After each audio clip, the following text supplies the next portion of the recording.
Hello.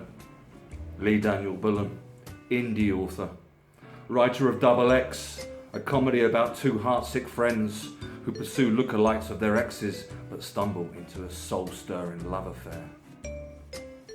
Today's episode, Chapter 2, Plates and Spin.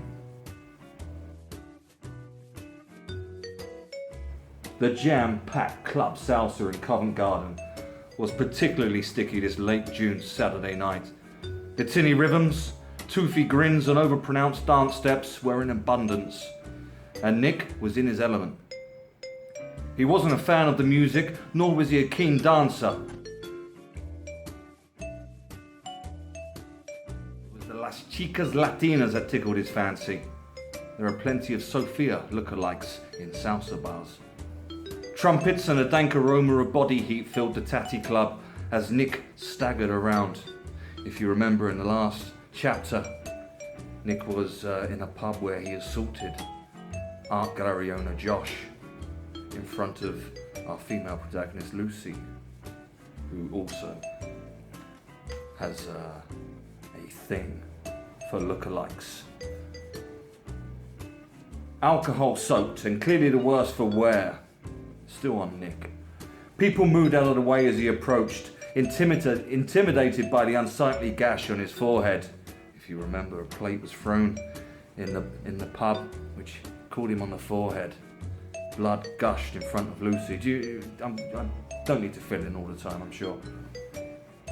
He went from tall, slender brunette to tall, slender brunette. Anyone slightly resembling his ex, but without any success. Meeting girls usually happened easily for Nick, but a whole afternoon drinking and worrying about the earlier pub incident was showing. Hola, baby, he slurred at one South American beauty trying to order a mojito at the bar. She regarded him with disgust, and he hung around a little longer than he should have, swaying on the spot and thinking of things to say. The girl shuffled closer to the bar to put more distance between her and the uncomfortable advances she knew were coming. He repeatedly blinked to himself, hiccuped, and finally got the message. He staggered off and walked straight into what he recognised as a large pair of breasts. Again, he lingered longer than he should have. The small redhead pushed him back. Redhead, are you getting the clues now? Be careful, she said, stopping short as she recognised him. Oh my God, you! Nick had been replaying the events in the pub all day, and it soon dawned on him that this was the girl with Josh. You! I've spent half the day in A&E because of you, she said angrily. You're in quite some trouble. Police? He asked. They're the last of your worries. The guy you put in hospital is not someone you should have messed with. Nick's shoulders dropped. It's not how it seems. It never is, Lucy said dully. Look, that bloke started on me because he's seeing my ex. I didn't know though, he just blurted it out while laughing at me. Lucy looked him in the eye. He knew stuff, started getting personal. Nick wiped his nose and wobbled on the spot. Is that true? Lucy asked. Yeah, arrogant git, he spat. It really wasn't a good idea. Oh, why? Because you're such a hard man. No, because I'm still crushed over it, he replied, emotion glazing his eyes. Lucy softened at his sincerity. Yeah, well, I know what that's like, she said, sympathising with the swaying figure in front of her. She wanted to dislike him, but somehow empathised completely. I think she left me for that idiot. And you were all over him in the pub. Did you even know he has a girlfriend? Lucy blushed as she always did when ashamed, embarrassed, or both. Yes, she said. Oh, really? He said pointedly. She didn't respond. They both stared out to the dance floor, looking at nothing in particular. I like how your face goes red when you're put on a spot, he said with a smirk. Lucy looked down. Anyway, I'm really sorry you got involved. A tall brunette walked past and Nick's gaze automatically followed her. Do you want a drink? He asked Lucy distractedly. No thank you, I'm meeting someone. Oh, okay, maybe later. He was interrupted by a firm hand on his shoulder. Where the hell have you been? Konrad said, glaring at him. Konrad, do you remember his friend? Or Radical, as he's monikered. I've been looking everywhere. Why aren't you answering your phone? Long story. Of which the police have a starring role? They've been round?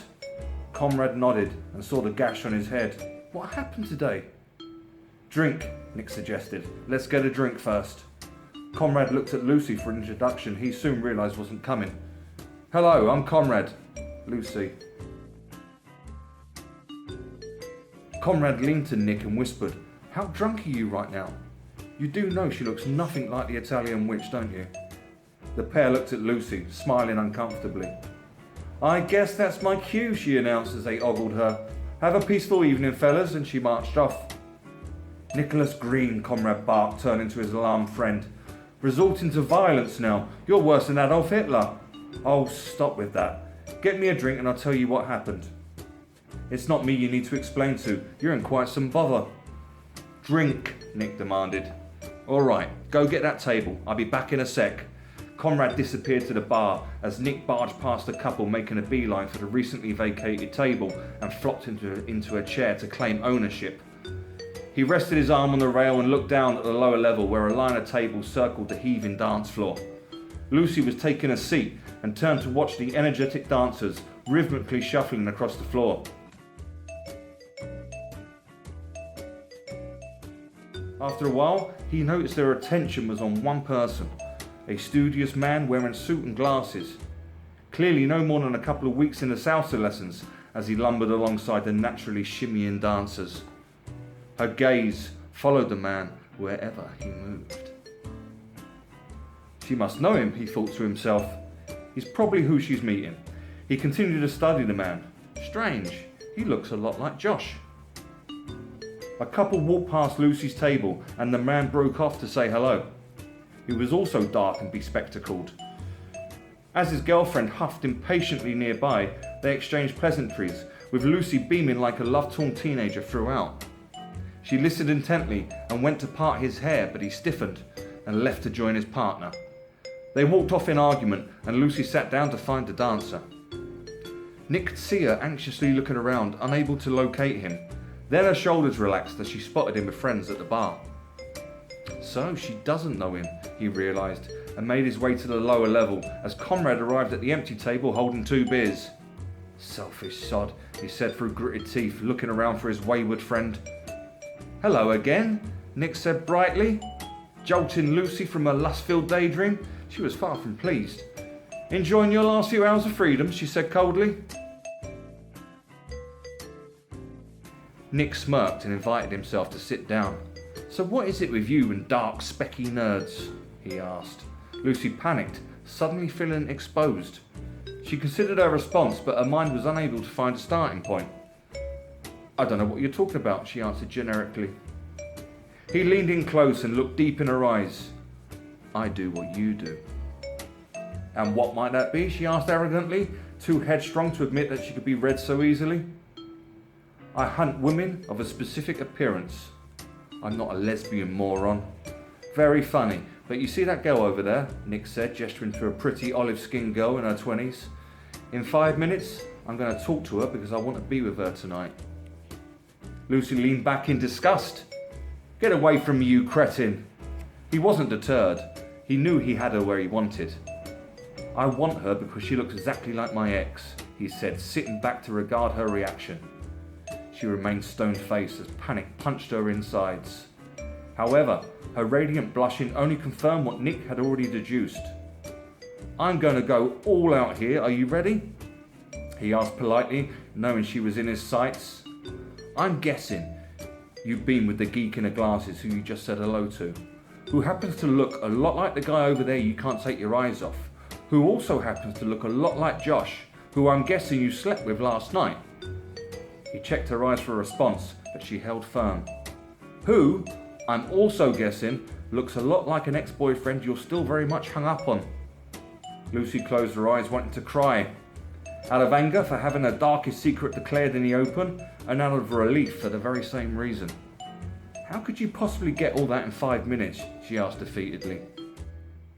"I told you, I do the same thing."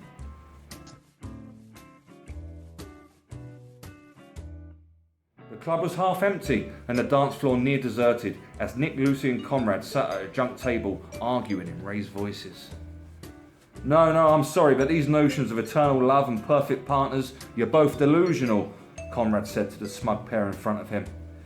Nick and Lucy clinked their glasses, enjoying his arrogant posturing. It's like believing we live in a free democratic society when totalitarian oppression is there for all to see. If people ever choose to wake up from their telly-induced comas. Nick groaned as Lucy leaned forwards. How would you know? You just haven't found your true love yet, she said with a smile. I was lucky. I met my soulmate at university. We were both street performers here in Covent Garden. Wonderful times. Oh, please. Believing in a soulmate is the triumph of hope over experience.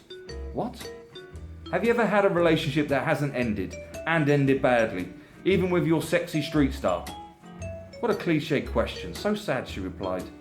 Don't insult your way out of it. No, but that doesn't mean I'll stop believing. Nick jumped in. Yeah, I've had many nights out that have ended badly, but I'm not going to stop going out. Konrad sighed. You're both idiots. Falling in love is like intentionally exposing yourself to malaria. You know it's going to end badly and destroy your well-being, but you still do it anyway. Nick leaned across the table. But Konrad, I found it. Sophia is my other half, and who I'm meant to be with. That's forever, mate. Then why is she with someone else? Where's Lucy's street performing soulmate now? Why are you both chasing lookalikes instead of living this idyllic existence with your destined half-oranges? Konrad dared him to reply with wide eyes, but Lucy slumped in her seat. Nick could feel her dejection and took her hand. Because the love lives, even if our partners are going through a phase where they can't see it, he said, looking at Lucy, who smiled weakly. So, you're both just treading water until your soulmates come back to you. Nick stopped to consider as Lucy snapped from her gloom. Yes, she said firmly, we are, and she gave Nick a supportive wink. He finished the last of his drink and placed a hand on Konrad's shoulder. Look, you don't understand, mate. You haven't dated anyone in years. Not since Penny Albright took off with her yoga instructor. Ouch, Lucy joked. Another cliche. Not really, Nick said. The instructor was a woman. And the pair gleefully erupted at Konrad's expense. That explains a lot, she said through tears, claiming some sort of victory from the exchange. What does that explain? That people are confused and make it up as they go along? That we don't follow some preordained path of destiny? Don't worry, you'll find the right person one day, she teased. And I suppose I'm living some sort of half-life until I do. Yes, Nick and Lucy said, laughing, and raised their glasses to overly toast their agreement. And what you're doing, how you two are living, that's healthy, is it? Konrad served with venom. He leaned forwards to fully appreciate the verbal hand grenade he had tossed behind enemy lines.